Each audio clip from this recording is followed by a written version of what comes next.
Okay, November 30th, 2022, 7:03 p.m. Call the planning board meeting to order. Please stand. The Pledge of Allegiance.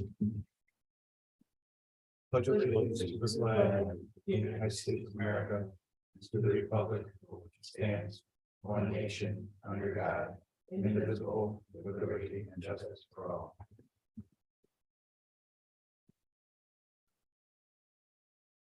First on the agenda is the boundary line Do adjustment. you want me to do roll call? Oh, sorry. Sorry.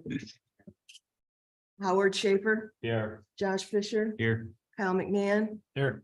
John Karimsky. Here. Okay, And first on the agenda is boundary line adjustment for Doug Wood and Wesley Askins. And Karen, if you could just give us a little presentation on that. okay. This boundary line adjustment is because the Askins were getting a new mobile home, manufactured home.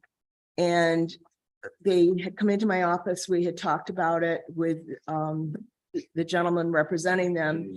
And the house that had been on this property had been there for about 40 years.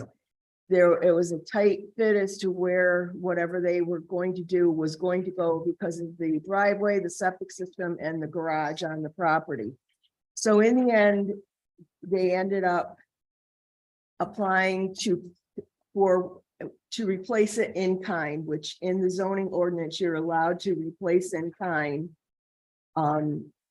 Meaning you don't have to meet the setbacks and all of that, as long as you replace in kind, you know, for different reasons, for the building to be taken down, and the house was in bad shape. So that's why it was taken down. So they started forward with their process. They got the permit. I issued the permit. And then the neighbor, Mr. Wood, discovered that he felt the house was over the property line, even though it was put back in the same spot. But they did add a retaining wall. They did some work there. So anyway, Mr. Wood had Dara survey it, and it turns out that the house is over the property line. So this boundary line adjustment is to fix that. They will not meet the zoning setbacks because he can't give them that much space. And as long as they're replacing in kind, they'll still meet the intent of the zoning ordinance. But you will see on the map that there's also a 5-foot easement on the left side of where the manufactured home is going. That is because when they went to get their permit at the Warren County Building Codes Office, rules within the New York State Building Code, they have to have a certain distance with them in order to let them build. So that 5-foot easement is to accommodate that requirement under the New York State Building Code. So I don't know if Kristen Dara wants to add to anything to that, but that's my side of what happened with this particular property and issue. Go ahead, Chris. Well, that's a pretty good summary. Essentially, these properties, the descriptions on them date back 100 years. They've never been formally surveyed. There isn't a ton of space between Mr. Wood's garage and Mr. Askin's garage. And certainly, the building went about the only place you could have put it, just because of the driveway, the size of the lot, the topography. So Mr. Wood was nervous, and I started to understand why when we started drawing lines in there and taking measurements. But this is certainly a pre-existing non-conforming situation. Mr. Wood's been gracious enough to grant his neighbor the land that he needs, so he actually owns the land under his home. The 5 feet was a maintenance easement. Mr. Askins is, I believe, legally blind and is, has some pretty serious circumstances that, this, what is being done here as far as their home replacement is, a very good thing for him and for his family. Unfortunately, we came to find out that the line isn't where everybody always assumed that it was, but This agreed upon, the proposed line here, the two parties have agreed upon, it's going to make a bad situation much better. You know, in addition to this, this map will need to be filed, new deed descriptions will be written for both properties, property corners will be set, and, you know, this will be set in stone in the future, so there won't be any further confusion and we won't be running into the situation again.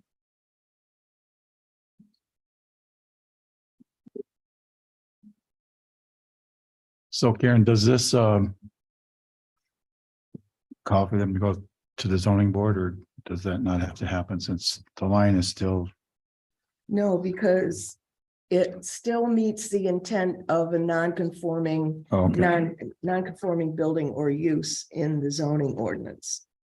Oh, because it's Hamlet residential. No, it's not because of, you know, the residential, it's just that under non-conforming uses in buildings, if a building is structurally unsound or is destroyed by certain things, wind, fire, whatever, you can take it, you can remove it, and you have a year to replace it in kind. And that's what happened with this. So I don't feel they need a variance of any kind because they're putting it right back where it was. It's always been over the property line. It's just the issue of that had not come to bear until this work was being done, and Mr. Wood wanted to make sure that they weren't on his property, and lo and behold, they were. So that's why we're doing the boundary line at this point. Boundary line adjustment. Is the property, the new property, or the new structure going to be any closer to the street? It's going to be exactly where the other one was. I see. Okay.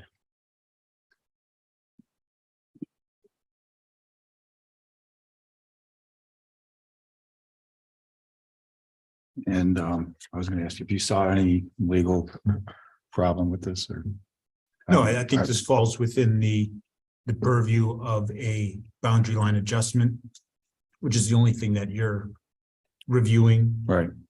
And, you know, I think this is exactly what a boundary line adjustment is in place to do. Okay. So they're exempt from seeker? They're exempt from seeker under section 617.5 C16. They don't need to go to the APA because for boundary line adjustments, it's recommended at APA, but not required. It's up to you whether you call for a public hearing or not. They don't need any county referral on anything like this. So it's a matter of you reviewing it and deciding if you want to act on it. Okay. Howard, do you have any questions? No, I don't. Josh? No. Kyle? No. I don't have anything either, so I would like to make a motion that we do not need a public hearing. Second.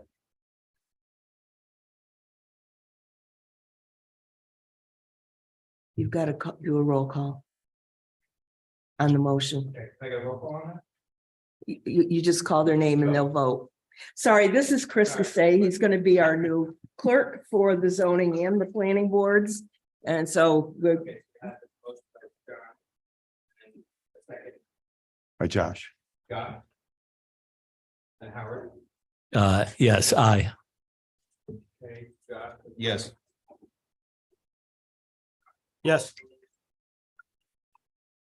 Yes. And lastly, I'd like to make a motion. We approve the final plat. Second. Take a roll call on that. Who seconded it? I did. Josh. Scott. Okay, Howard. Aye. Scott. Yes. Kyle. Yes. John. Yes. Thank you. Motion carried. That's the end of first agenda. Next is Edward and Sarah Allen. Got maps here. Oh, you keep that.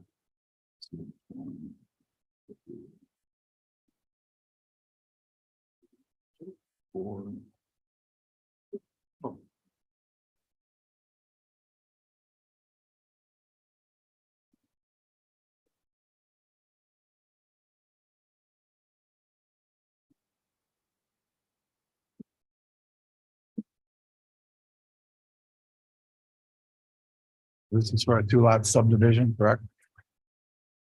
Exactly. Karen, do you have any comment before we get? No, I have no comments on this one.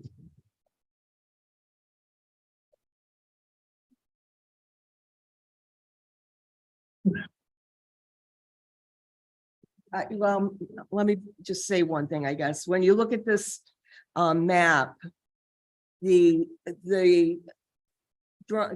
survey on the right is the actual lot that's being subdivided. The one on the left shows basically where it's situated, and originally that lot 1 was part of this parcel, but it was previously subdivided out. So now they're taking the balance of this and making 2 lots out of the balance of this lot. So just so that you understand what those drawings were. So if you approve it, the lots that they're looking to subdivide into is lot 2 and 3. They're taking, that is the complete lot right now, and that's what they want to subdivide, is subdivided into lot 2 and 3. Can I clarify for a moment? Sure. This property was subdivided, I believe it was 2018. And actually the property that's listed in the overall as being landowner formerly of BSNB trustee, which is kind of next door to the residence, it's shown as lot 1. That was actually the lot that was created at that point, and then the lot 1, 2, and 3 is all currently one piece. So the first lot that was split off has a house on it already that's currently owned, it's tax parcel 298.20-1-31.2, which is currently now or formerly of BSNB trustee. And then so this is the balance of the property. They're breaking up another lot because there's another home. You know, there's a wood frame home with chain link fence backyard on the property now. There's also a barn and a shed which are going to be removed. So essentially, this is Mr. and Mrs. Allen own this property. They want to split it into 3 pieces for their 3 children. One of the children would be getting lot 1 with the house on it, and the other 2 kids would be getting vacant land, lots 2 and lot 3. To, you know, whatever they choose to do with it, build a house on it, whatever. The family is handling their own APA coordination. We've completed a GIF for them and gave it to them to submit. So we haven't got any paperwork back on that. I did try to get a hold of Mr. and Mrs. Allen's daughter, Patience, is the one that I've been working with on this. I wasn't able to reach her today, but I'm going to clarify with her and make sure that's been submitted and that's in the process here. Our hope is to be able to get APA out here to delineate at the very least the wetlands that are in the area of the keyhole part of lot 2, just so we know where that is in proximity, because they have rules about how closely you can subdivide to APA jurisdictional wetlands. So this is a 3-lot subdivision, Correct. not a Yes. 2-lot. Yes. So I have that sheet wrong. I need to change that.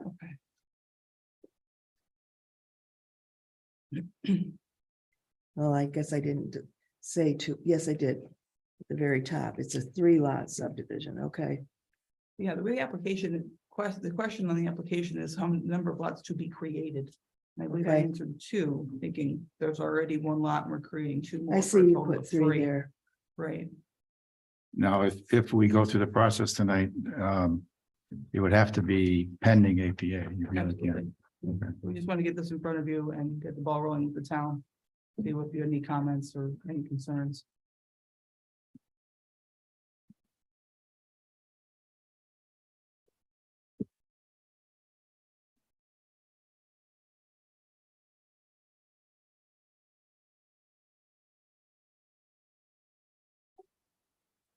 They would have plenty of room to get a driveway in there for that 40-foot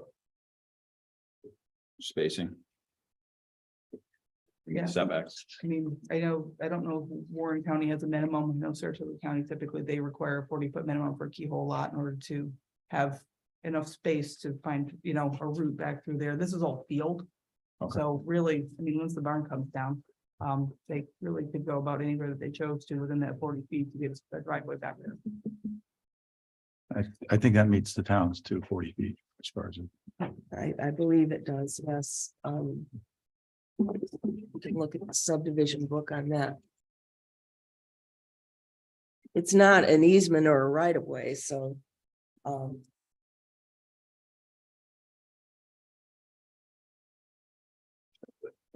I would imagine they don't want to wind up with an unbuildable lot either, right? Right.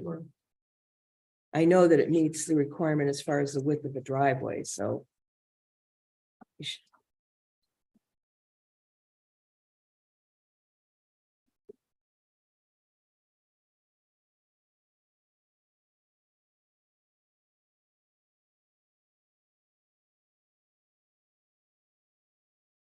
Yeah, because right of way widths are 20 feet, so.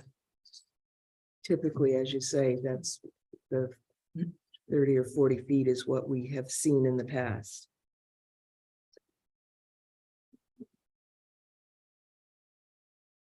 I guess the only thing they may want to consider is if they ever wanted to subdivide that 6 acres, right, and they needed a 2-lane road. That's probably not gonna happen, right? Yeah. I think right now, the way the kids are looking at it. That's probably not the plan. Yeah, nobody wants anything any smaller than that. The only reason we're going with lot one as small as it is because they're getting a house on it. Okay. So that's their way of making it equitable.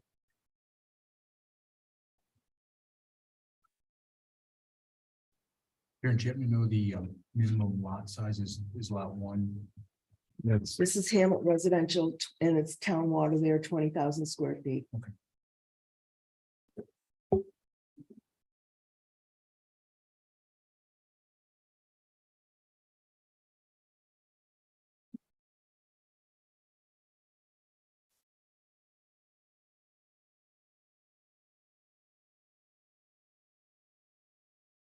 so before we go ahead with any motions, I believe. Have to read the short form, correct? Okay. We have a short environmental assessment form. For Edward and Sarah Allen. 19 Lake Tor Road, Lake Luzerne, New York, 12846. Question 1, does the proposed action only involve the legislative adoption of a plan, local law, ordinance, administrative rule, or regulation? No. Does the proposed action require permit, approval, or funding from any government agency? And it's the Adirondack Park Agency, which we're waiting on, so that would be yes. Number 3, total acreage of the proposed action, 12 acres. Number 4, check all land uses that occur on or adjoining or near the proposed action and be rural and residential. Number 5, is the proposed action permitted under use under the zoning regulations? Yes. Consistent with the adopted comprehensive plan? Yes. 6, is the proposed action consistent with the predominant character of the existing built or natural landscape? Yes. 7, is the site of proposed action located in or does it adjoin a state listed and critical environmental area? No. Number 8, will the proposed action result in a substantial increase in traffic above present levels? No. B, are public transportation services available at or near site of proposed action? No. And C, are any pedestrian accommodations or bicycle routes available on or near the site of the proposed action? No. Number 9, does the proposed action meet or exceed the state energy requirements? No.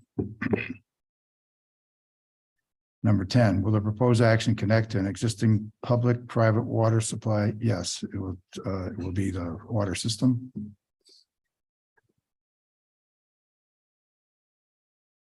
Number 11, will the proposed action connect to existing wastewater utilities? I'm sorry, no. Number 12, does the project site contain or is it substantially contiguous to a building, archaeological site, or district which is listed on the National or State Register of Historic Places, or that has been determined by the Commissioner of the New York State Office of Parks, Recreation, and Historic Preservation to be eligible for the listing on the State Register of Historic Places? No. B is the project site or any portion of it located in or adjacent to any area designated as sensitive for archaeological sites on the New York State Historic Preservation Office, archaeological site inventory, no. Number 13. Does any portion of the site of the proposed action, lands adjoining the proposed action contain wetlands or other water bodies regulated by a federal, state, or local agency? Yes. And B, would the proposed action physically alter or encroach into any existing wetland or water body? As far as we know, no. Until we get back from the APA. Number 14, identify the habitat that occurs on or are likely to be found on the project site. Check all that apply: wetland, agricultural grasslands, and early mid-successional. Number 15, does the site of the proposed action contain any species of animal or associated habitats listed by the state or federal government as threatened or endangered? As far as we know, no. Number 16, is the project site located in the 100-year floodplain? No. 17, will the proposed action create stormwater discharge either from point or non-point services? No. 18, does the proposed action include construction or other activities that would result in the impoundment of water or other liquids? No. 19, has the site of proposed action or adjoining property been the location of an active or closed solid waste management facility? No. 20, has the site of proposed action or an adjoining property been the subject of remediation, ongoing or completed, for hazardous waste? No. Page 3, will the proposed action create a material conflict with an adopted use plan or zoning? That would be no. 2, will the proposed action result in a change in the use or intensity of use of the land? No. 3, will the proposed action impair the character or quality of the existing community? No. 4, will the proposed action have an impact on the environmental characteristics that cause the establishment of a critical environmental area? No. 5, will the proposed action cause an increase in the use of energy? Will the proposed action result in adverse change in the existing level of traffic or affect existing infrastructure for mass transit, biking, or walkway? No. 6, will the proposed action cause an increase in the use of energy and it fails to incorporate reasonably available energy conservation or renewable energy opportunities? No. 7, will the proposed action impact existing public-private water supplies? Would that be yes or no? I mean, it's going to add to it, or is there a house there already It's only the house that already exists. with water? So that'd be no. Okay. Public-private wastewater treatment utilities, no. 8, will the proposed action impair the character or quality of important historic, archaeological, architectural, or aesthetic resources? No. And will the proposed action result in an adverse change to natural resources, such as wetlands, water bodies, groundwater, air quality, flora, and fauna? As far as we know, no. Waiting up the APA. Page 4. Will the proposed action result in an increase in the potential for erosion, flooding, or drainage problems? No. And 11, will the proposed action create a hazard to environmental resources or human health? No. On the bottom, we have 2 boxes to check. Well, you've got a part 3. Oh, let's see. It's I guess, before you move on, I just recommend if there's any comments from the rest of the board. okay. On any of the answers 1 through 11 that they think should fall within the moderate to large impact. Okay. Because that's what part 3 would look at. So if there's any comments, I guess, from the rest of the board that would disagree with the chairman's assessment on numbers 1 through 11 in part 2. Yeah, the only one I check no to is the one with the wetlands, which we don't, the whole thing depends on the APAs. They haven't even, as far as I know if they've gone to them, got approval or anything. I'm just talking about in. Well, that's number 9. Yeah, what you just read through in terms of, Yeah, number it's 9. number 9, right? And I think, you know, again, if there's comments that, from any of the other board members that would disagree. Okay. I think what they're asking is not even if it would be, if there would be an impact, it'd be if the impact is small or if it's moderate or large. And I think, you know, unless there's discussion on it. Yeah, the only one which I pointed out was number 9, because we don't know what the APA is going to say. Sure, but, and you don't have to know what the APA is going to say. It's just going to be based on your review of the plans as they're proposed. Okay, We're not proposing any building anywhere near the wetlands. We're not proposing to build anything at this point. It's just dividing the land. Anything that happens beyond that, they're gonna have to come back and, you know, obviously meet everyone's approvals, APA in the town, or anything that they do decide to do with that 6-acre lot.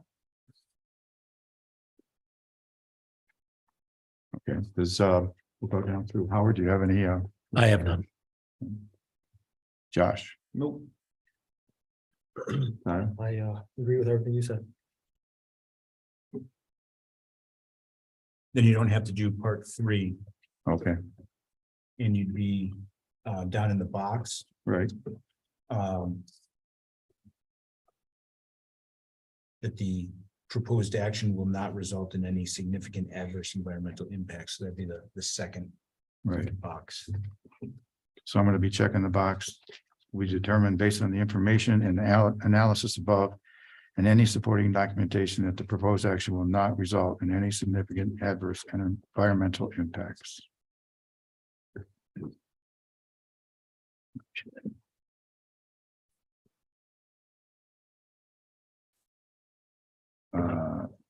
I have a question for you. If we go through these and we get to the APA, which is in progress, and is it okay to approve the final plan just based on the whole APA deal? I mean, part, Yeah, I think what you mentioned before that a conditional right, approval is absolutely fine. It's within your discretion to do that. okay. I'm just, thanks. Okay, are there any other questions? I make a motion that we approve the sketch plan. Second.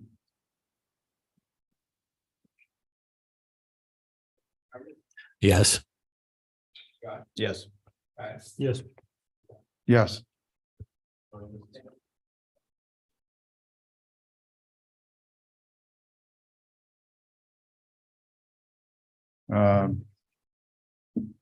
Make a motion that we accept seeker determination, the short form.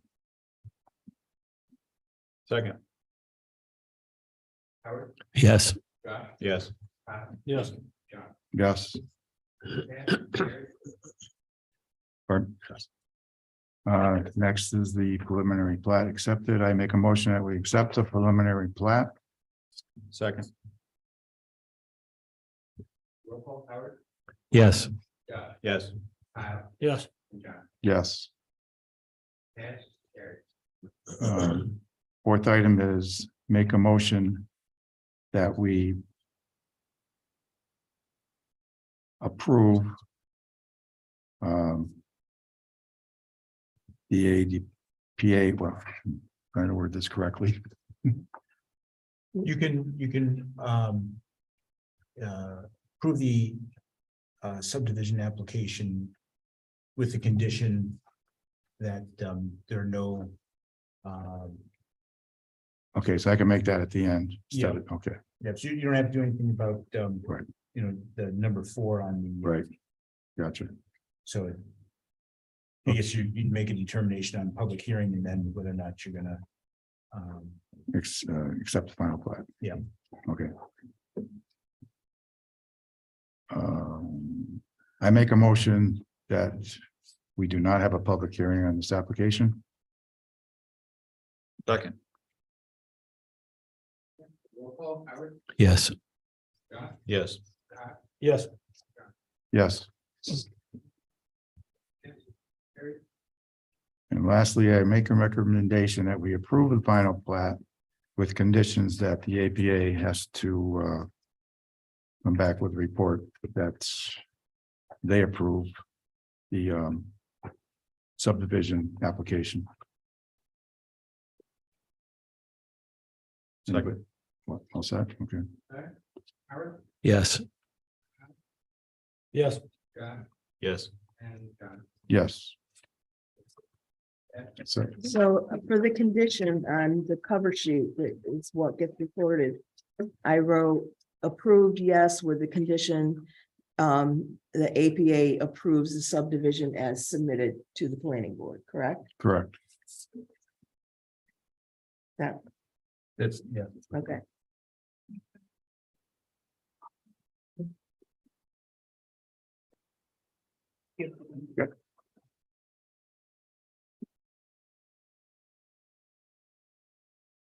And I don't, anybody. I don't realize, but anybody stepped in from the music center or no? No, Okay. let's shuffle it to the end. I will try to reach him one more time. Okay. So next on the agenda will be the site plan review for Sprint T-Mobile for the Cablevision cell tower on Call Street.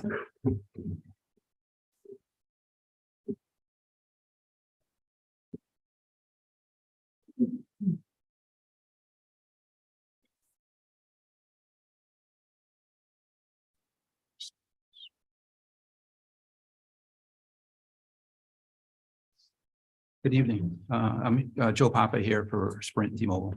Okay. Let's see. Hang on one second.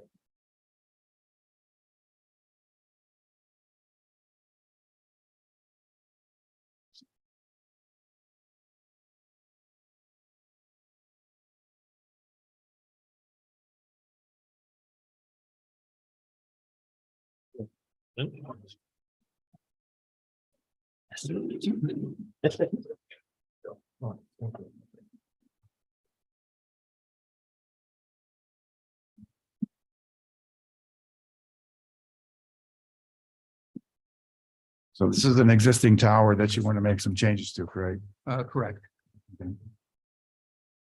I did have to submit this to, let me make sure I'm on the right one here. Yes, this is I had to submit this to the county, planning office. And I got their form back and it says that county planning recommendation is that they will concur with whatever the local board decides. And they just had an informal comment that to encourage the file documentation to include itemized list of new or replacement items for the communications towers upgrades consistent with the application and approval for their federal license. So I think that your paperwork does that, lists, above and beyond the application. I think documentation in the file does that. I would agree with that.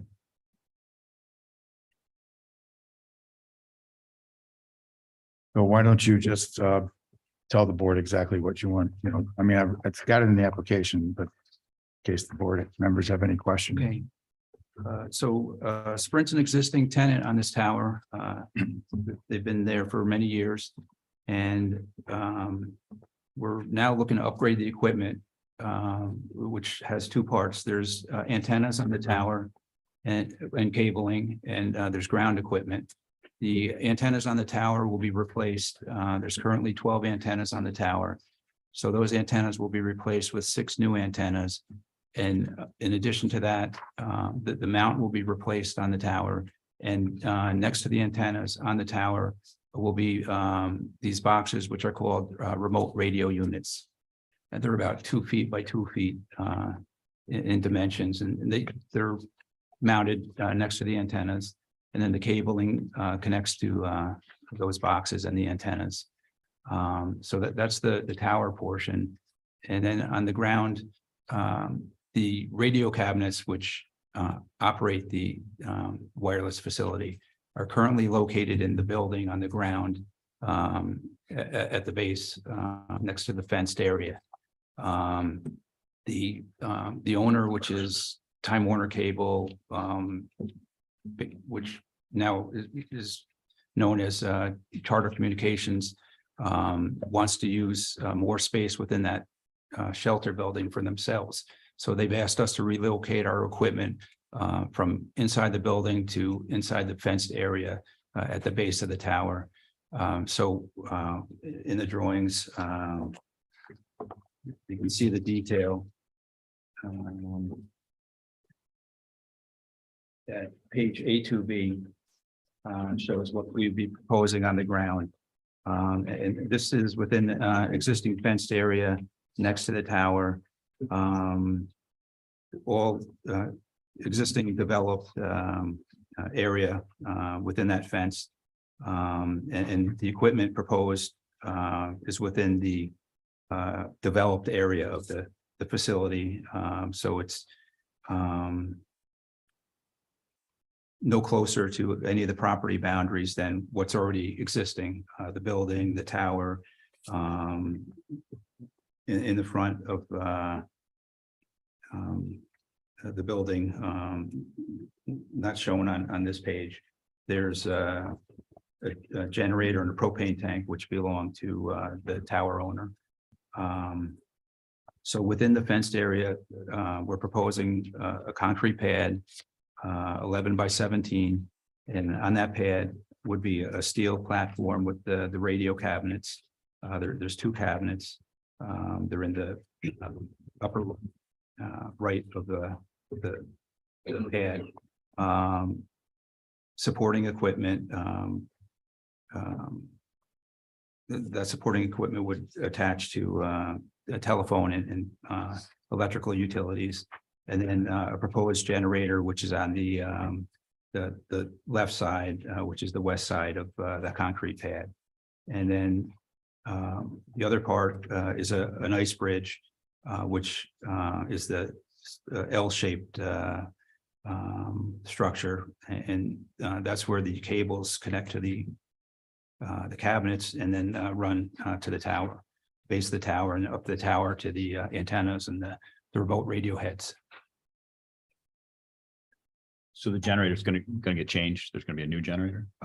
There's an existing generator which Charter Communications owns, and they use it for their equipment. So this is a new generator that's specifically for the Sprint T-Mobile equipment.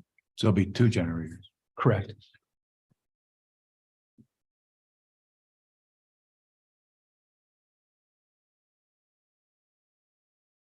And this generator sits on top of its own tank. So it's the rectangle you see there is both the tank and the generator. So the one generator that you have now is running on propane. Correct? Correct. Now, you're gonna have another one. Does that mean more propane tanks coming in, or No, the same propane? no, tanks? we're proposing, this would be a diesel generator. The new So it's a generator. different, okay, so it's gas versus the propane? is what you're Correct. saying? So we're gonna have a propane and a diesel. Correct. Okay, I'm not sure what when they approve this, if they want to just, because we just went through a application or approval. And we told them they had to have propane.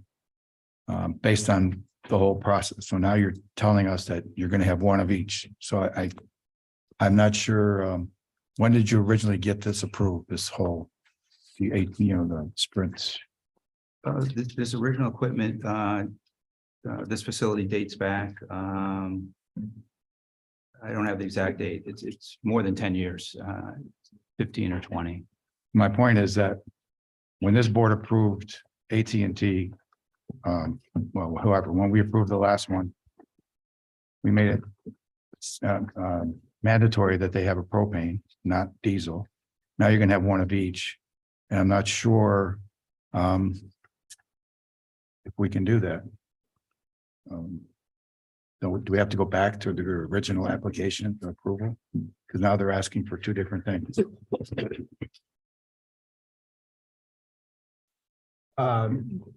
We put stipulations in the last one. Okay. Got to have propane, can't have diesel based on That a was as a neighborhood result of the Right. comments from the public hearing. public hearing. For the neighborhoods people didn't want diesel. Yeah, I would say, I would want to see the prior approval. Right. There was a condition. That's what I'm saying. Yeah, we need to see the prior approval paperwork and see if that's a condition or not. Plus you're talking 2 generators and 1 of each. You know, one's diesel, one's propane. How close are they going to be? I mean, you're dealing with 2 different. I don't know. I. Anybody on the board see what I'm? Yeah, going with I don't this? remember why they wanted propane. Was it couldn't do the smell or the No, noise or right, the smell? because there's always gonna be noise when you test the generator, but it was the gasoline smell, the diesel smell. Okay. And I don't want to, Yeah, I mean, I understand what you're saying out of fairness to AT&T, if we required that from them. and we don't, I mean, maybe originally it was said it didn't matter. That's why we have to look at the original approval of this site for, Sprint T-Mobile. You wouldn't happen to have any of that paperwork, Unfortunately, I do not. okay? I'm looking through the file as you're talking right now. So, Is the diesel tank on any of the drawings? Yes, it is. Let's see.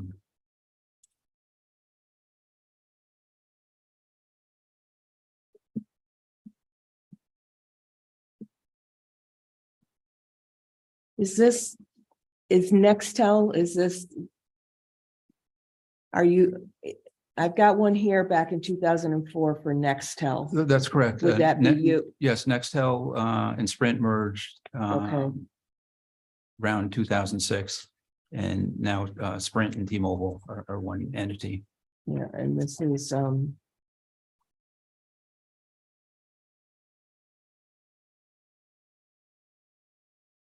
this was approved. Let's see what it's like.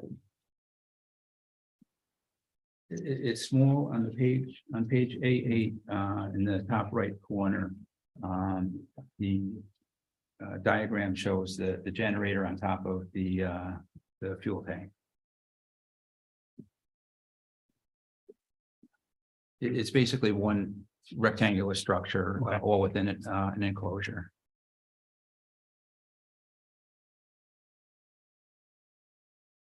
This is an emergency generator. This is to Correct. extend the antenna.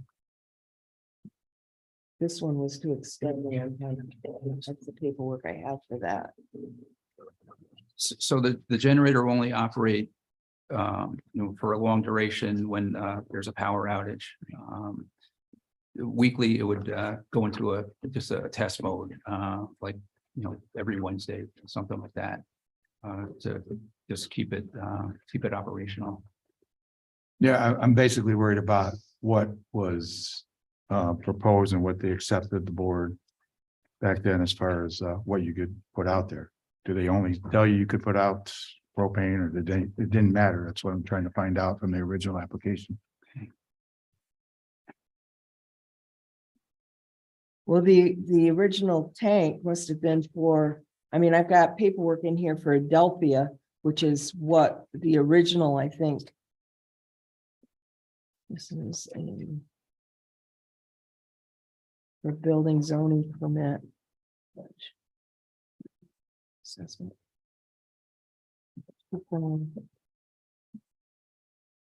This shows.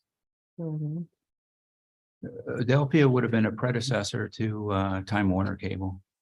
Yeah, So on A1, I see the existing propane tank. Where would the the diesel generator go? It's directly straight north of that. It's that rectangular piece of equipment directly to the north on the so proposed this pad. is what they used to call, special use, they used to call it conditional use, that's where that was approved back in 2001. But I don't have any supporting paperwork other than that in here for it.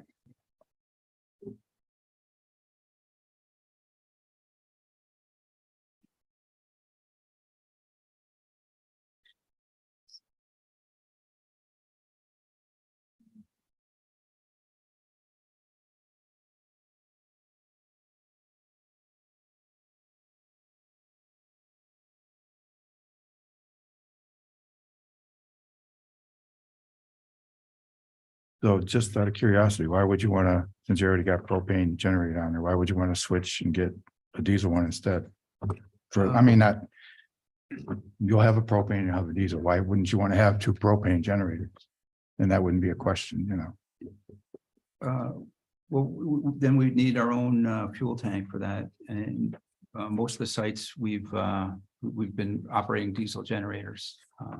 So it's just been our standard. But apparently there was propane at the This time. is the letter that from them that Anyway, goes we'll- back. This is in 1987 when they must have put it in, and it calls for a small emergency power generator would be located at the base of the tower. It doesn't say whether it's diesel or propane. Yeah, I guess it sounds like condition on a prior approval that specifically addressed propane versus diesel, and so that's, I think, kind of what That indicates that paperwork that you have. No, that's what the Yeah. chairman is indicating. Yeah, I am not seeing that because this just says a small emergency power generator, and it doesn't say diesel or propane at all. The other thing is this, this property is not in the Adirondack Right, I Park, was gonna just so say. you're aware of that too. So Okay, they won't be involved in it in any way. how close is it to any existing homes? There's a couple houses. I drove up there. There's one house that's fairly close. Yeah, But beyond that, maybe one other one on the right. maybe, but it's But not nothing that behind close. it. But again, the tower exists. They're not, Right, I'm just questioning the propane and diesel both. yeah, And now you're creating, back then. If his company, or it was a different company. You say that you only use diesel, but back then they used propane, so why can't we continue with? Second generator being propane? No, well, the propane tank is owned and operated by the property owner, which is Charter Communications. Okay, So it only runs their equipment. So it'll remain and run only Charter's equipment. And so we're proposing this diesel generator, which would only run the Sprint T-Mobile equipment. so you're gonna have another generator, so why Correct. can't you just bank it propane? That's my point. But there's nothing in the. As far as we know, that has to be, I'm not sure.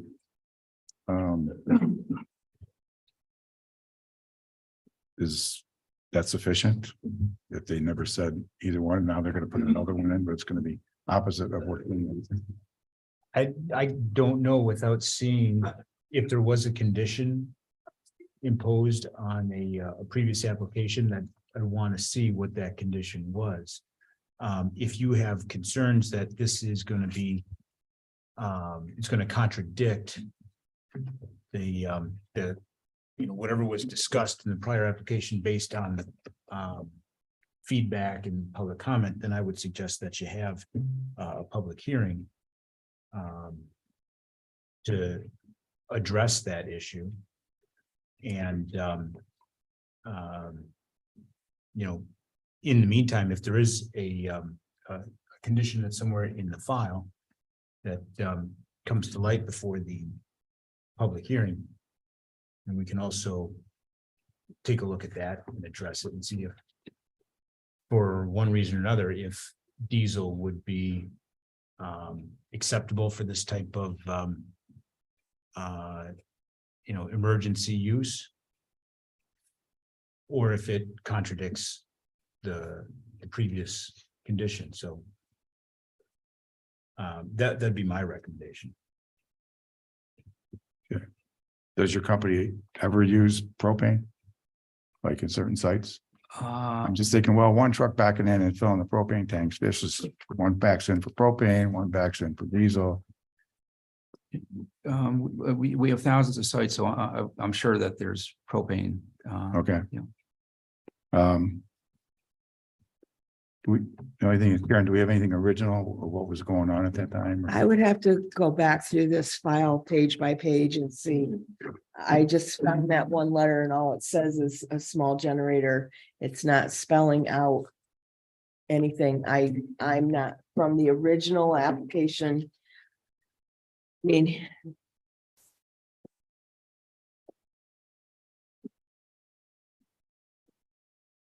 That's the only thing that mentions a generator is that original 1987 application. It just says a small generator. It doesn't specify diesel or propane. How does- That's what I'm finding right now. How the board members feel about this particular? That I brought up.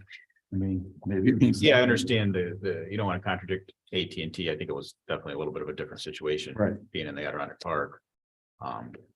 My personal opinion, probably the safest thing to do is call a public hearing, see if the neighbors have a problem with it, go from there. I agree. Yeah, I kind of agree with that. I think public hearing, Kyle. best bet.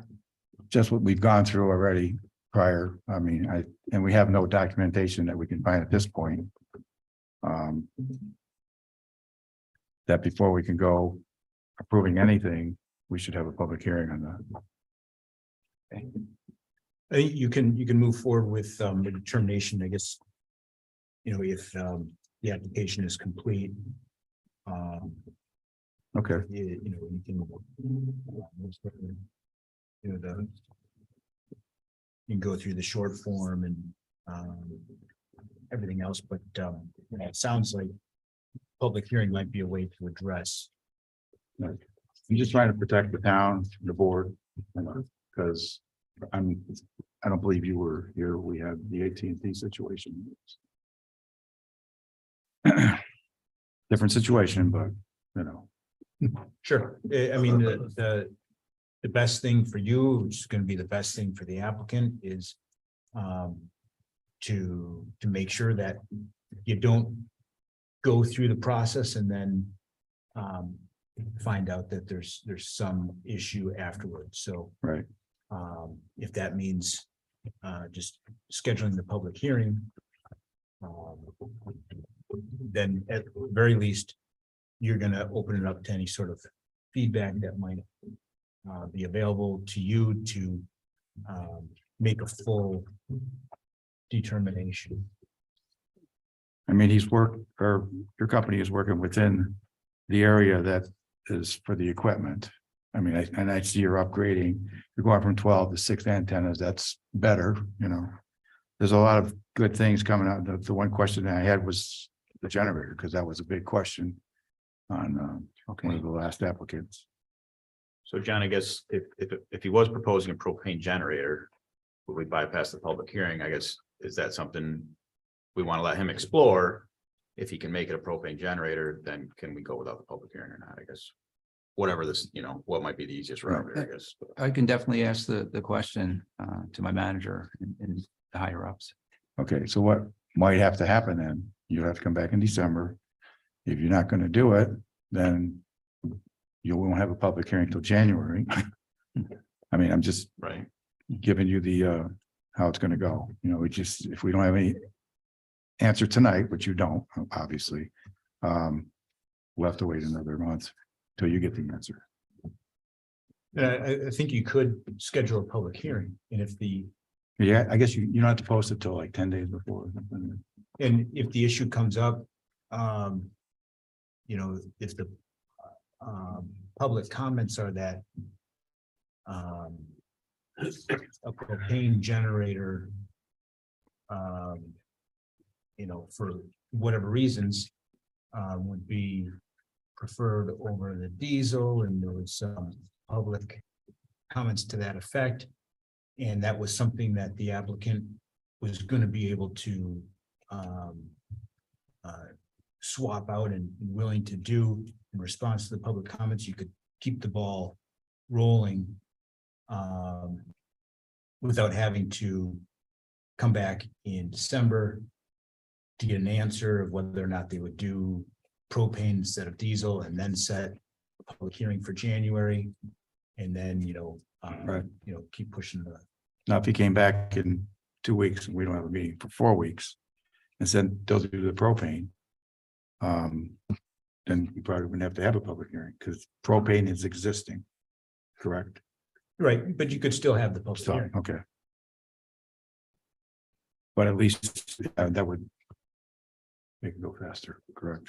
Yeah, if that was then a change to the plans and to the application.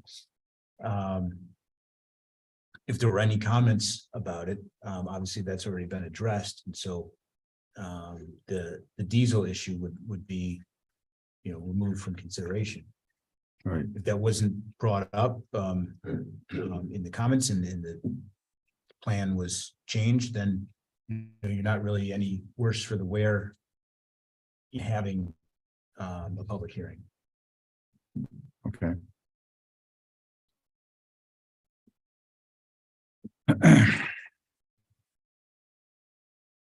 How do you guys feel about it?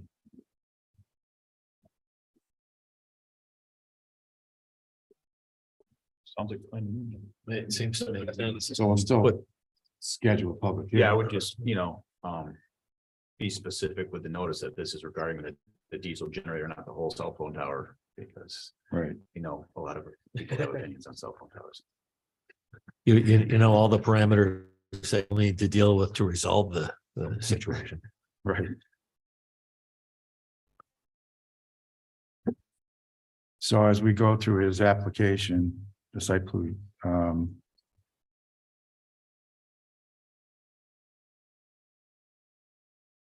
yes, I stopped the whole conversation once I heard diesel, but sorry about that. It was a big consideration a year or two ago.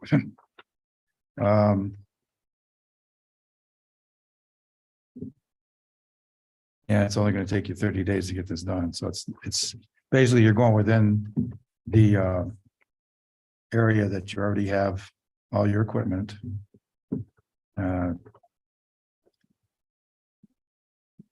Plus antennas, they want a separate building for their own equipment. So you're going to have a building for your equipment. And you're going to add a generator. And I believe that's it, correct? Correct, and it's not. The tower owner has a building for their equipment. What we're showing is outdoor equipment, so. And that's on, It's not an actual building. okay, what's, is that on a pager? What's in the plans? It shows it in the plans. Okay. And in the description.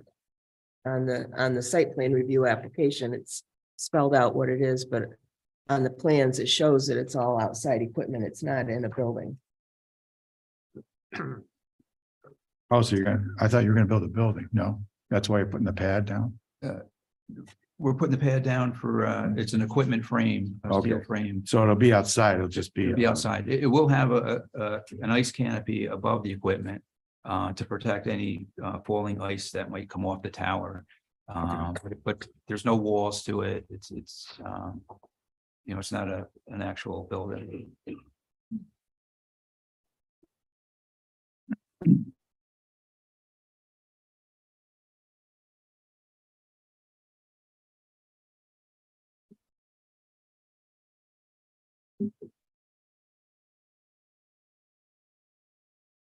So questions?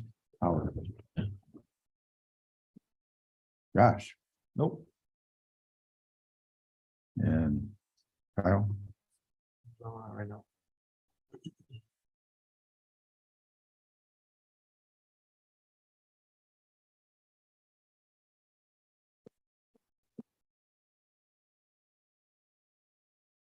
so basically, we're looking for approval for the modifications to the antennas, equipment. By putting a slab, in addition to a slab with the equipment. A generator, fuel tank, and a new gate.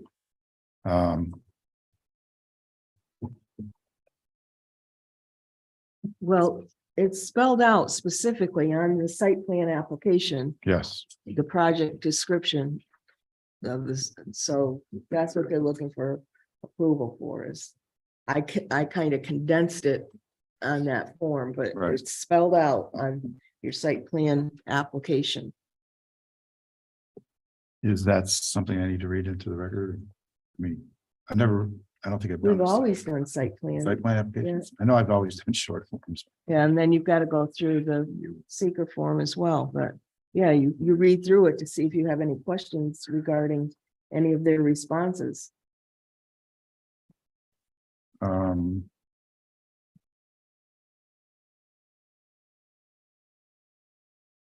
You said seeker form. I only see a site plan review application. And then a letter. That's it. You just, You don't mind, John? Oh. Josh, I think Oh, I took the, that's, we got it now. Can I just ask one other question, I didn't have- Mr. Papa? okay, is that your site plan? Yeah, I know. But I didn't have this, Josh. Oh, maybe we didn't put it in, because you picked yours up early, that's Right. right. I just have one other question I wanted to ask, if I could. Is Charter and Time Warner and Spectrum basically the same company? Yes. They all are the same company. Very interesting. My own personal use. I call them.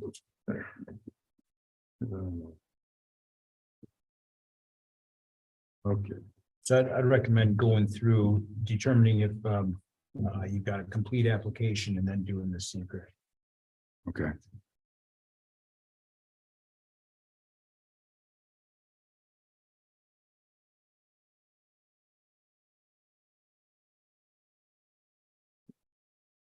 So the site plan review application, state 11/7/2022. Property location 2086 Call Street, owner name Charter Communication. Applicant's name Sprint T-Mobile, owner address 6399 South Fiddler's Green Circle. Applicant address 103 Monarch Drive. The owner's address is Englewood, Colorado. Zip code 80111. And the Sprint's address is Liverpool, New York. We have their phone numbers on here also and their emails. Does the project require a special use permit under Article 4 of the zoning ordinance? No. Is the subject lot within 500 feet of a county or state right of way, municipal boundary, or watershed draining into any county or state facilities requiring review of the Warren County Planning Board County Road? Yes. Does that have to be done? We've got it, I already. Okay. got it in there. Is the subject lot within 5? Yes. Total area, square footage of or acreage. It's a half-acre lot, basically. Existing zoning on the site, residential town. Please provide the following information. Anticipated construction time 30 days. And there's no phases to the project. Construction cost estimate is $50,000. Description of the site plan proposal: upgraded communication facility at tower. Replace 12 antennas with 6 antennas and 6 RRUs and a new mount on tower. Install new antenna cabling, remove applicants' electronics equipment from shelter and install electronics on a new 11-foot by 17-foot concrete pad with diesel generator and IC canopy above. Connect to public utilities for electricity and telco fiber. The present use of property is an existing communication tower with communication equipment and building an existing generator. The character of adjoining lands, suburban lands with trees, vegetation, and residential uses. List any required permits or approvals with proposal on their status, and the FCC license status is granted. Is the proposed action a permitted use under the zoning regulations? Yes. Consistent with the adopted comprehensive plan? Yes. Is the proposed action consistent with the predominant character of the existing built or natural landscape? Yes. Is the site of the proposed action located in or does it adjoin to state listed critical environmental area? No. Will the proposed action result in a substantial increase in traffic above present levels? No. Are public transportation services available at or near the site of the proposed action? No. Are any pedestrian accommodations or bicycle routes available on the near site of the proposed action? No. Does the proposed action meet or exceed state energy code requirements? No. Will the proposed action connect to existing public-private water supply? No. Will the proposed action connect to existing wastewater utilities? No. Does the site contain a structure that is listed either on the state National Register or Historic Places? No. Is the proposed action located in an archaeological sensitive area? You didn't mark anything there. Nothing's marked there. Oh, I'm sorry. No, it's not. Okay. Does any portion of the site of the proposed action or lands adjoining the proposed action contain wetlands or other water bodies regulated by a federal or state or local agency? No.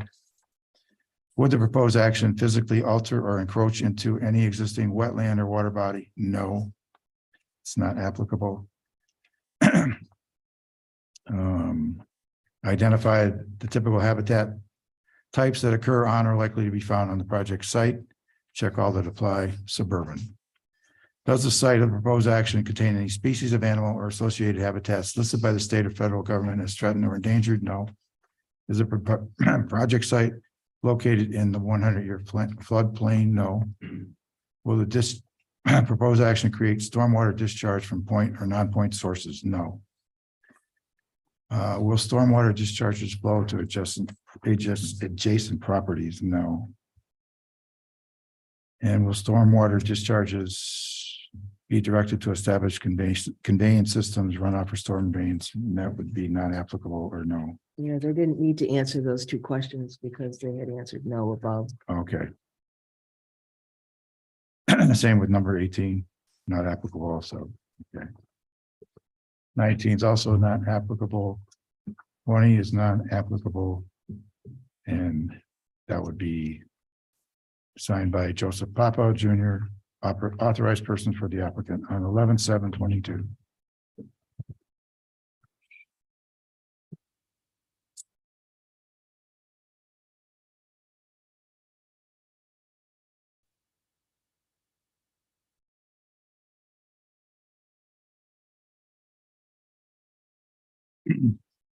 So Josh, would you like to read?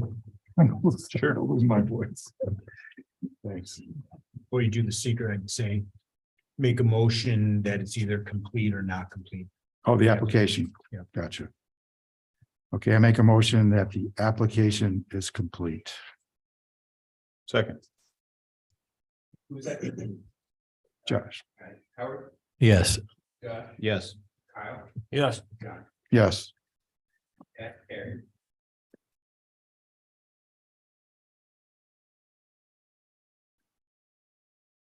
Short environmental assessment form. Applicant is Sprint T-Mobile. Item 1, does a proposed action only involve the legislation adoption of a plan, local law, ordinance, administrative rule, or regulation? No. Does the proposed action require permit, approval, or funding from any other government agency? We have a yes. FCC license. Total acreage of the site of the proposed action, 0.5 acres. Total acreage to be physically disturbed. I'm not going to read that number. Check all land uses that occur on or adjoining or near the proposed action. Rural, commercial, and residential.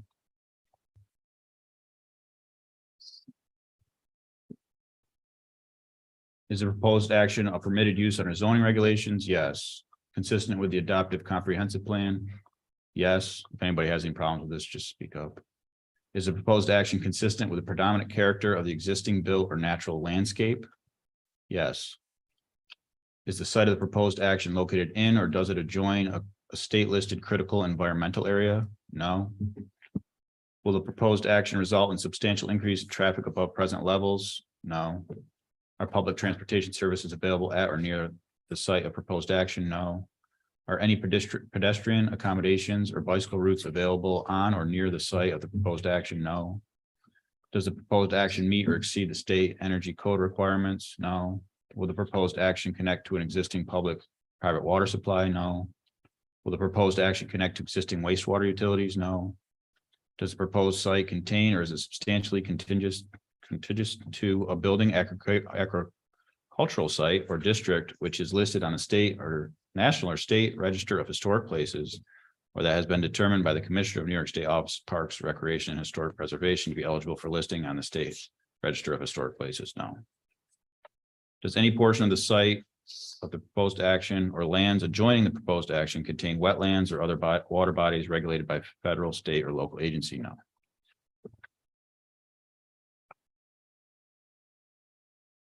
Identify the typical habitat types that occur on or are likely to be found on the project site, forest and suburban. Does the site of the proposed action contain any species of animal or associated habitats listed by the state or federal government as threatened or endangered? No. Is the project site located in the 100-year floodplain? No. Will the proposed action create stormwater discharge either from point or non-point sources? No. Does the proposed action include construction or other activities that result in the impoundment of water or other liquids? No. Has the site of the proposed action or adjoining property been the location of an active or closed solid waste management facility? No. Has the site of the proposed action or adjoining property been the subject of remediation for hazardous waste? No.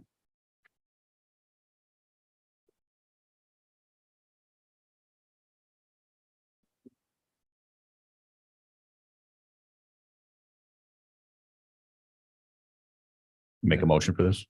Um, Well, you've got to go through that part two. You do that separately, the secret part two, all the things. If we could. Both, the same motion, Yeah, part one, part two. Now, there's something here that I've never seen before. well, they included that from where you can generate this off a computer. Right. And so this is information that's part of that when you generate it off the computer. So the next page beyond that is your part two. Okay. Will the proposed action create a material conflict with an adopted use plan or zoning regulation? No. Will the proposed action result in a change in the use of intensity or use of land? No. Will the proposed action impair the character or quality of the existing community? No. Will the proposed action have an impact on the environmental characteristics that cause the establishment of a critical environmental area? No.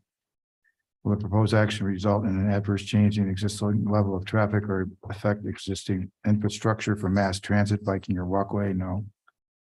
Will the proposed action cause an increase in the use of energy as it fails to incorporate reasonably available energy conservation or renewable energy opportunities? No. Will the proposed action impact existing public-private water supplies? No. Or public-private treatment, wastewater treatment facilities? No. Will the proposed action impair the character, quality of the historic, archaeological, architectural, or aesthetic resources? No. Will the proposed action result in an adverse change to natural resources such as wetlands, water bodies, groundwater, air quality, flora, or fauna? No. Will the proposed action result in an increase in the potential for erosion, flooding, or drainage problems? No. And will the proposed action create a hazard to environmental resources or human health? No.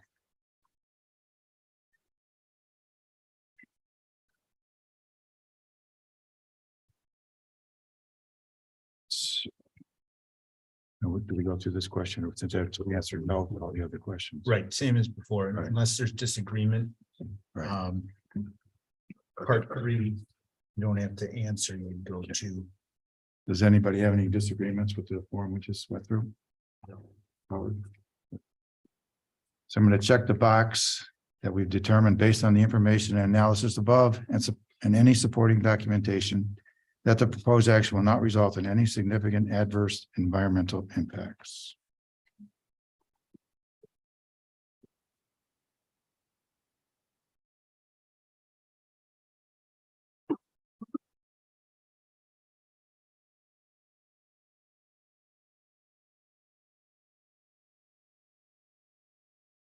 So I'm going to make a motion that the short form that we just reviewed has a negative impact. Second. It does have a negative impact? Negative, no impact. No impact.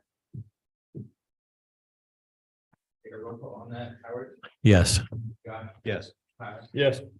Yes, and I'm Pat. we don't have to vote on the APA because it's not in the Adirondack Park. County referral, you said we got already. Karen, I'm sorry? the county referral. Yes, I have that. That they would concur with whatever decision the local board made and that they just encourage the file documentation to include that itemized list of the items, which is pretty explicit. Okay.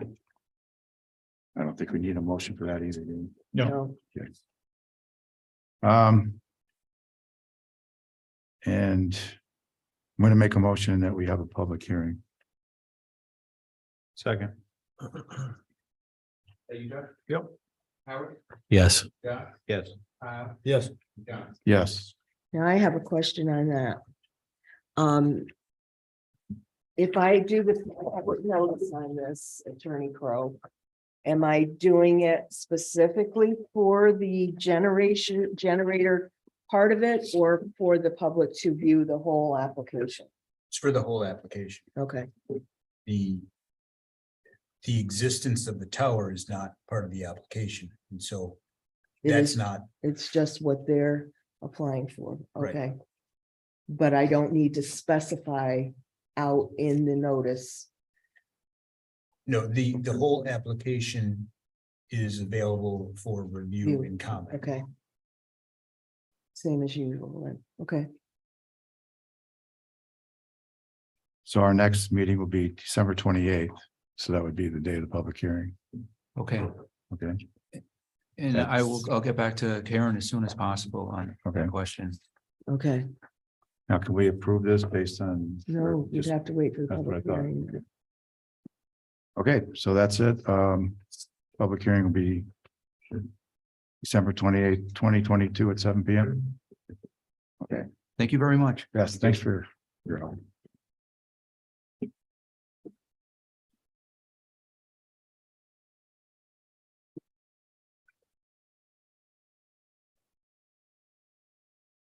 We have Evergreen next.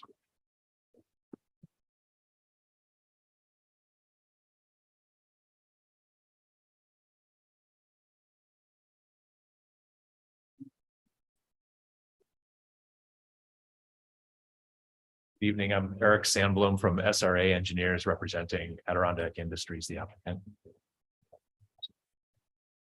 I'm just going to pass down your information. This. No, that goes with it.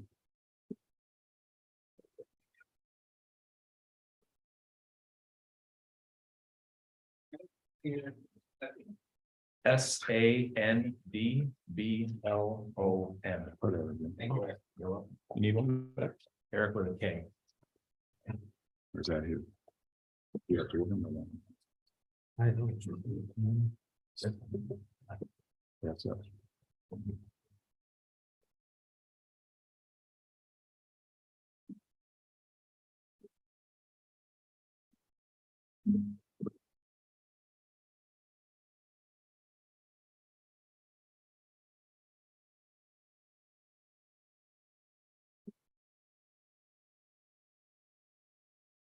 So this is a development that's was previously approved subdivision and you want to make some changes or road alignments according to the application? Yep, in a nutshell, that's correct. Be happy to give you a little more of a background. Yes, that would be appreciated. Okay. So this is a 11 lot subdivision that was approved right around 2009 or so. And I know Karen's been working on digging up the past records available, if they're available for that past approval. We may have some more work to do, just clean up some of the Department of Health approvals and that sort of thing. But essentially, it was approved as a 11 lot subdivision. It includes as part of that project the construction of I think it's about a 1,200 foot long dead end road that's going to be the subdivision road referred to as Evergreen Avenue or Evergreen Drive. Thank you. Sorry. And the applicant just had not been able to get around to constructing the project for various reasons, and somewhat recently started, looking at it more closely and getting ready to lay it out, and noticed a few things about that design that they kind of wanted to tweak a little bit, just specific aspects to it. And I can kind of probably easier to walk you through, like if I point on the diagram here, my tripod's a little wonky, so I'll just if that's all right with you guys. You want the one in the corner? Either, whatever works better. Do we need to show this for the camera, or? Is there anybody on Zoom? There's nobody on Zoom, so. No. They went to bed. So what I did is I submitted with the application, the old plans and the new plans, just so you could get a sense of what the changes are that are proposed. So looking at the previously approved plans, it includes, really a lot of cut down here and a lot of fill up here. I think ultimately the site is fairly balanced, but it's a lot of earth moving. And also, there's also in a pretty steep embankment right off the road as it faces lots 1 and 2 and part of 3. So that it would be very difficult to build a driveway across there. There's also a small stream right through here that would need to be crossed. And it was kind of an awkward transition between the road and the adjacent lot. And that also happens over around this curve where the cut's going to happen, except it's the opposite. Now you've got to do so much more cutting just to bring a driveway up to that pre-existing grade. And so what the guys at Adirondack Industries wanted us to do is just take another look at that, see if we could maybe work a little bit more closely to existing grades, so there's not quite as much earth moving going on, and so that we can get a smoother, better transition to the adjacent lots. The other thing that that kind of came to light is that this is designed as a curved road with all of the stormwater infrastructure being put underground and in pipes and catch basins and things like that. And there was some, there's some concern about, just, out of sight, out of mind, the added maintenance associated with maintaining those conditions and all that underground infrastructure. And so we, another aspect that we'd like to change about this is do more open drainage. And then that would require some changes to the stormwater pollution prevention plan. But what we wanted to do is come to the board here first, because we're talking about, a modification to the design of the road, which pertains to the subdivision regulations. And we just wanted to get a sense of what the board felt about that. And then, we would follow through and make sure that any of the changes to stormwater met the DEC stormwater permit requirements. So as far as more specific changes we're proposing, here's a new grading plan that you can see it involves much less build up of an embankment street. And then also matching the existing grades much more closely over here. We're not proposing any changes to the horizontal alignment of the road whatsoever. Or any of the lot lines or any of the lots themselves. This is purely the vertical alignment of the highway, of the road, excuse me. It's a minor road. One thing that we did not submit, we did submit both of the profiles as separate drawings. I thought it might be easier to show you on the same drawing. So here we've shown both roadway profiles. The currently approved design consists of as you can see, a lot of cut on this side of the property and a lot of fill. That dotted line right here is the existing grade. I probably could have highlighted that for you. And what we've done is we've brought the new profile a little bit closer to the existing grade, so there'll be a little bit less fill on this side. It's going to pretty much start to match grade about the middle of the site and kind of follow that through down to the end. And What that would entail, what that would require, and what we've got here for our slopes is a 6% grade on the roadway coming off of Hall Street. Now that road right now, as it currently is built, has an almost 7% cross slope on Hall Street. So it's already sloped almost 7%, and then we'd be coming off of that at about 6%. If you can kind of imagine. So, Hall Street, and there's a T intersection, and so everything would slope down towards the site. So there wouldn't be an inflection or anything like that. We're just going to kind of carry roughly that grade, a little bit less, just 6%, for approximately 75 feet from the intersection, and then start to transition to a 10% slope.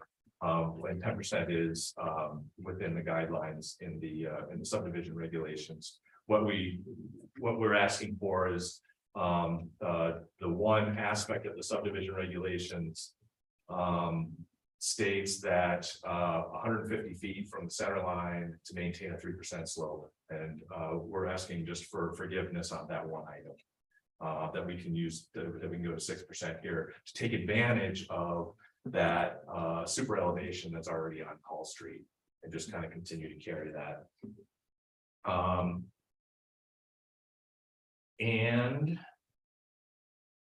to put into perspective other regulations and how those modifications, or how the variance from the subdivision regulations would look in the rest of the world, or looking at other guidelines. The New York State Highway Design Manual doesn't specifically address profiles, slope of intersections. It refers to the AASHTO geometric design of roadways, which is referred to as the Green Book. So it's a federal standard for the geometric design of roadways.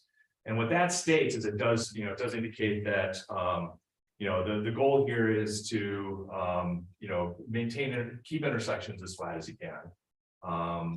It does generally recommend a 3% slope. And it also recognizes that there are certain situations where there are practical considerations or economic considerations that can be modified.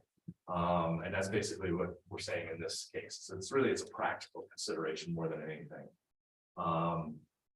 And that manual states that the slope around an intersection should not exceed 6%. So we're maintaining within that standard still, even though we're asking to modify from the Lake Luzerne subdivision regulations a little bit.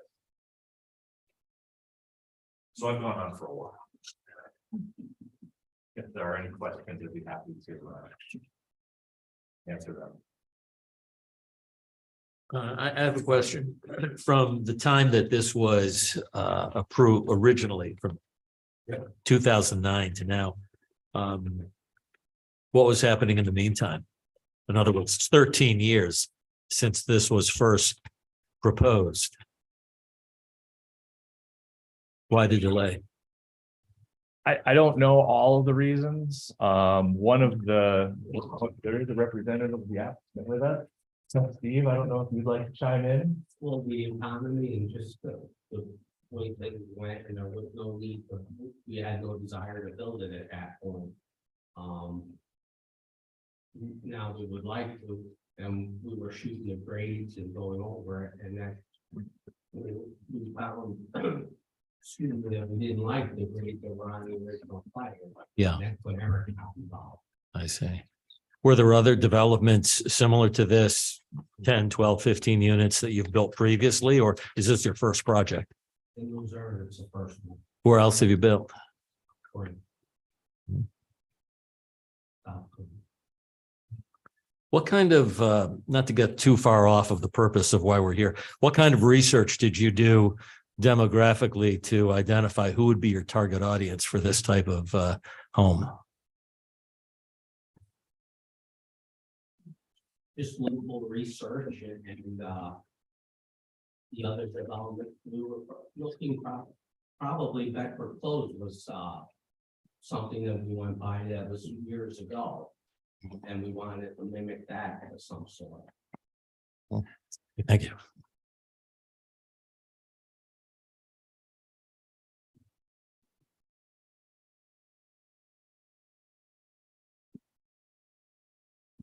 I'm not familiar with the prior subdivision approval, but is Evergreen Drive, is any of that currently in existence, or is that just a paper street right now? It's a paper street. Okay. And Jim, no, was that going to be dedicated at the end of the build out of the subdivision? That seems to be everybody's understanding, and Karen has indicated that we're still struggling to find the actual documentation that What I look, confirms that. I look back, I've been trying to find the paperwork and the minute meetings to find out what the board discussed. And other than the minutes in 2005 of the acceptal of the preliminary sketch plan, I can't find any paperwork. I've looked through all of the minutes from 2004 through 2010. What I have found in the file was I've got the plans, a copy of the plans that are marked approved.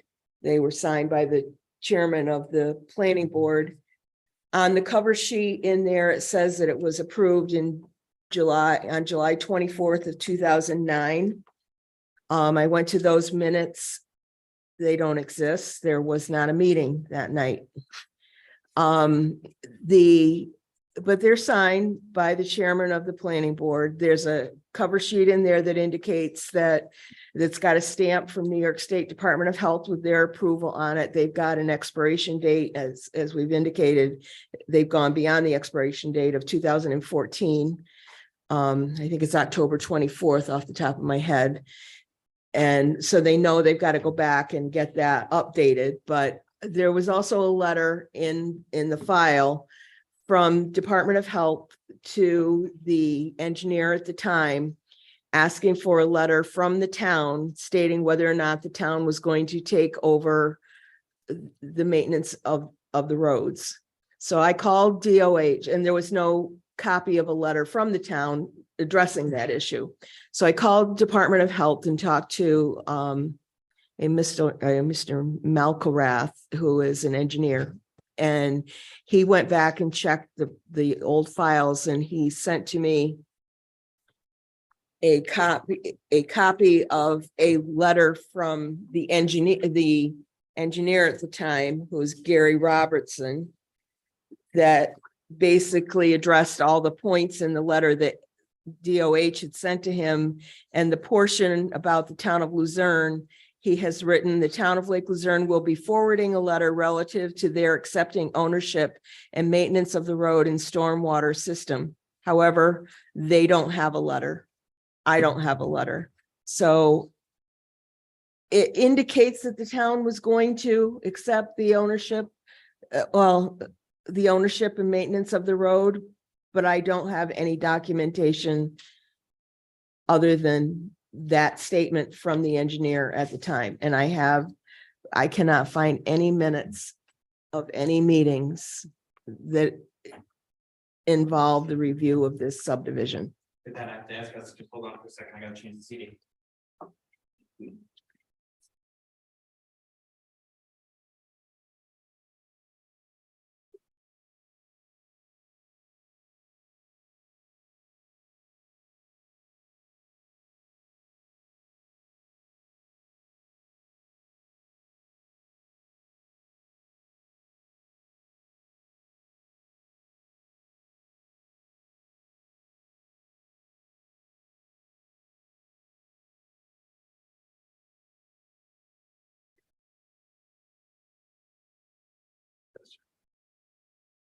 Do what you need to do. I mean,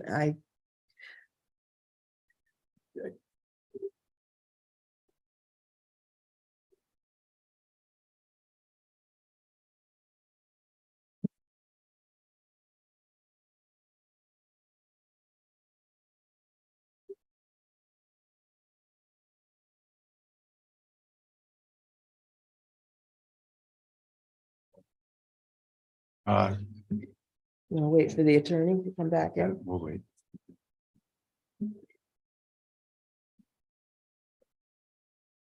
Just out of curiosity, what is the max grade for a road for the road?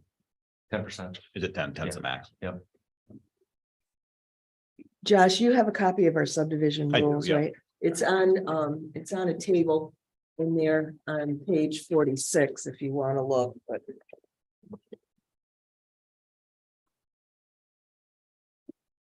Yeah, this is categorized as a minor road in that table. The speed limit is 15, I believe.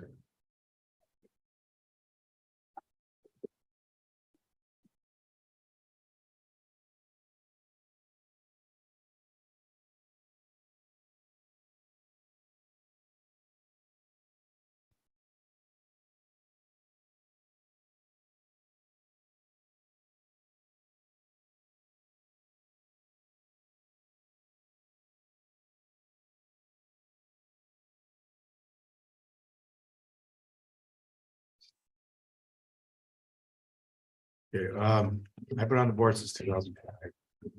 Oh, good. Do you remember Not, this? not good for you. Oh, okay. I remember the Evergreen application coming in front of us. Yep. Other than that, I don't remember approving or having a public hearing or anything for it, but I remember the application coming in front, somebody presenting it. Yep. And that's all I could tell you.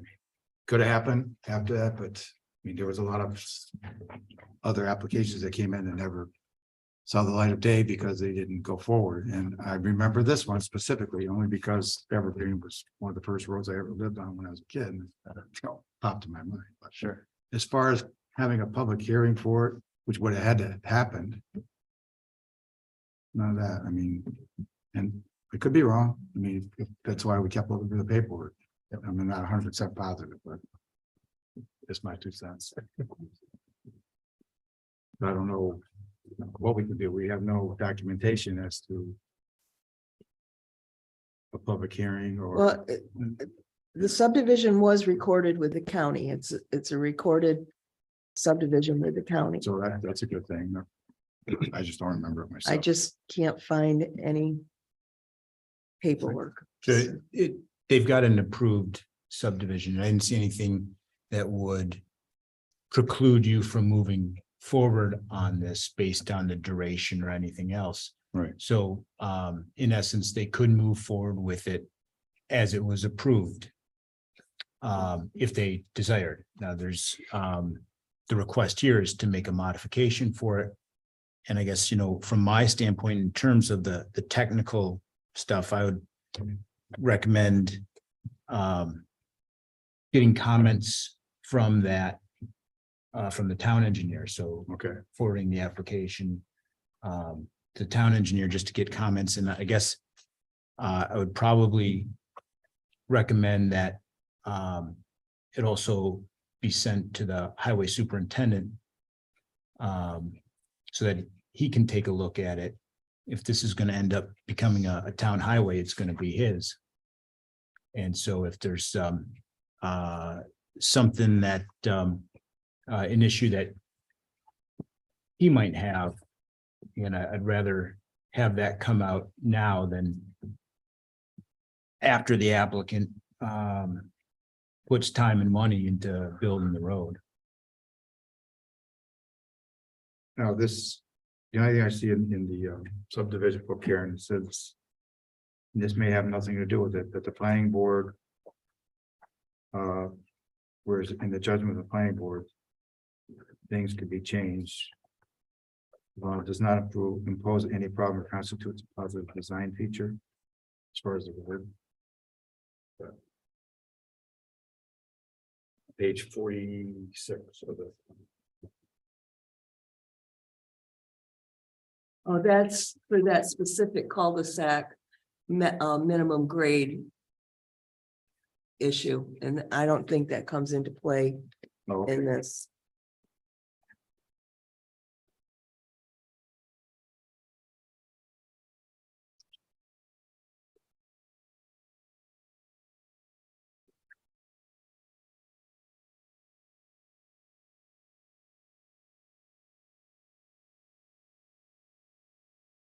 So at this point, Mr. Crow has suggested that you get the town engineer to look at this and see if they, see any issues with it, have the highway superintendent do the same thing. Then I guess, table it and bring it back next month? That'd be my recommendation, again, just from a technical standpoint. If there's any issues with it, I want the town engineer or the highway superintendent to be able to address it before you move forward on it. But like I said, as it stands, it's an improved subdivision, and I don't see any reason why you're precluded. Yeah, 'cause it was already recorded. Yeah, and right now, just asking, for discussion, how to go forward, correct? So, Yeah, I really just wanted to introduce the project. I didn't, fully expect any kind of approval tonight, and I very much anticipated your reaction. Yeah, I think if we can send the information off to the town engineer, get comments back, share those with the applicant. If there's things that need to be addressed, address them, and then that should lay the path for moving forward. Okay. Karen, do we have a town engineer? I know. We have a contract with what is it, Lavella? Is that? Yeah, I believe so. I know there's a couple of different engineers that are retained, so Yeah, we will have one. So We he would, just have to find out which one. Yeah. To and he use. would have to meet with them. Okay. no, they just take a look at the application, look Okay. at the information that was provided, and then they would provide their comments. We'd share those with the applicant. So if there were questions that town engineer had, we give that to the applicant so they could answer those questions. Same thing with the highway superintendent. Then that would kind of create a little bit of a dialogue between the engineer and the applicant's engineer on some of the technical stuff. And based on that feedback, you'd have some more information to move forward on the application. Okay. So I think Karen's correct. At this point, I think tabling it till the December meeting and sending the application to the town engineer and the highway superintendent. So your plans are going forward to hopefully, well, the lots have been build something eventually? Yes. Okay. I mean, I'm not the one Right. building it, but all the indications I'm getting from Adirondack Industries is they're ready to get going on this. Because I know the town was looking for more housing, bring more people in the area, Yep. More businesses too.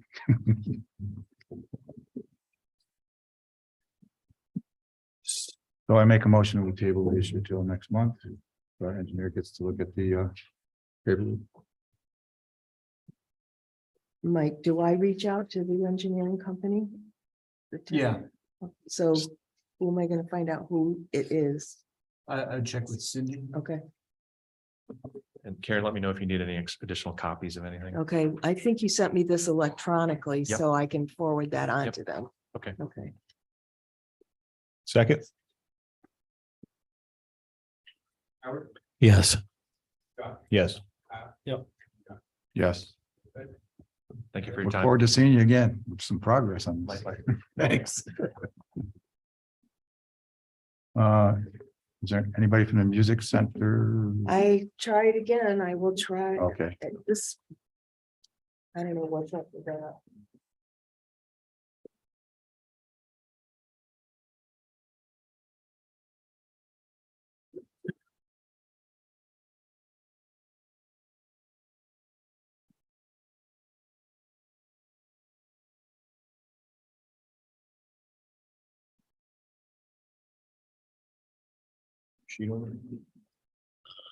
Oh, yeah. I mean, Chris, you were there when when the music center brought that paperwork in. I thought I was pretty clear.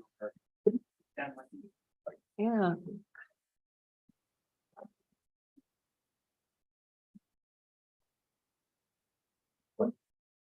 No, it just went voicemail again. So we can't approve the minutes tonight because we don't have enough people from the meetings to do that.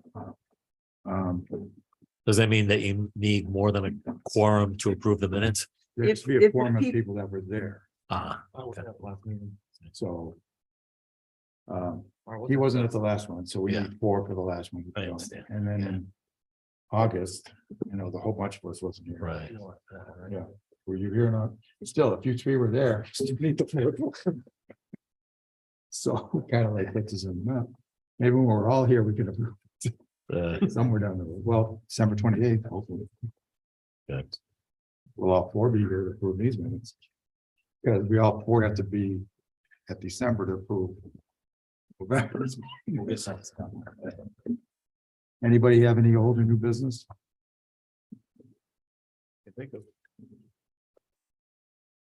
The only thing I can bring up is your training. Make sure you get your training done before the end of the year and get me some certificates or quiz tests or something in from those lists that I've given you. Is the AT&T tower up now, Karen? I spoke to Kim Revac and she sent my message on to someone else. No, it is not, it's not started. It's started, but no physical work has been done yet. It looks like they're moving forward on the old tubby tubes. Yeah, Why'd you go, yeah? they finally got their did. APA approval. Oh, good. So I was able to issue the permits there. They've got a new, in the end, they left the old barn there. Now they've torn down the 2 buildings they were going to tear down and they're going to rebuild with 1 welcome center.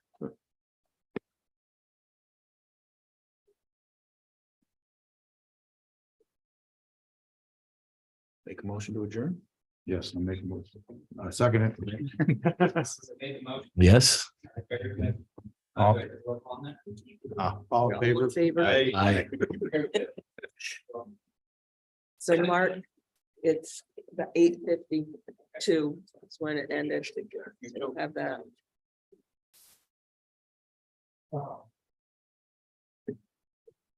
The generator part just not been made after all the. All we went through. No, understandable. Yes. If I want to get more about it, what do I do? Do you want to do what? I'm sorry. Get more about Here, yeah, right now, as far as our board, we have all the members as an alternate. it. Okay, If if somebody- somebody wanted to become an alternate or anything, no. We have one, we have room, we have an alternate, but we have that alternate right now, but keep an eye on the website because members change. Every month.